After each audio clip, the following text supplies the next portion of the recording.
Hey everyone. Okay, so how to prevent your lipstick from bleeding or feathering, however you want to put it.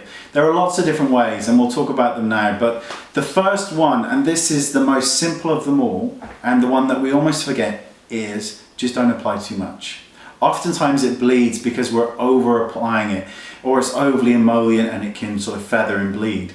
So by not applying too much lipstick, we are reducing the risk of that, which is wonderful.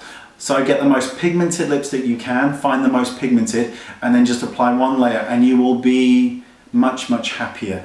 The other way to do it is to over apply it with the tissue method, which is where you apply your lipstick, you then blot it to get out all the excess oils. All you want to leave behind is the pigment, and then you do it again, and then again, and then again. And the point is that you're building up pigment on the lips, but not moisture. So you're taking out all the oils with the tissue. And if you remember my tutorials on foundation, where you take a tissue and you put it over your face to absorb the excess oils, it makes your foundation last so much longer. So that's another way of preventing kind of lipsticks from bleeding.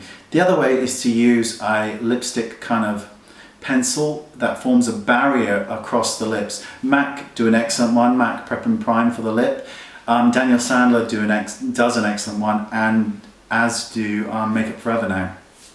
And they just form a barrier around the lip, which kind of keeps the lipstick inside the lip. So, and these really, really do work. And I think if you kind of combine, say, not applying too much and the barrier, you're not going to have to worry about it sort of bleeding into lines or any other problems that you might have. Another way, and remember we're kind of building on everything that we've just said, is to line the lips completely fill them in 100%, and then put on one single layer of lipstick or go over that blot technique. Because this lip pencil, when the lipstick does fade, because we've either taken the pigment out or we've not applied so much, when it does fade, you're still going to be left with coloured lips. So that's another way to get around it. But your best bet is to either follow the blot technique or the one application with a highly pigmented lipstick and use a lip product to keep it in there that forms that invisible barrier. They really, really do work.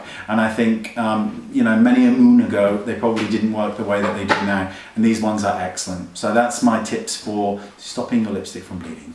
Thank you. Bye.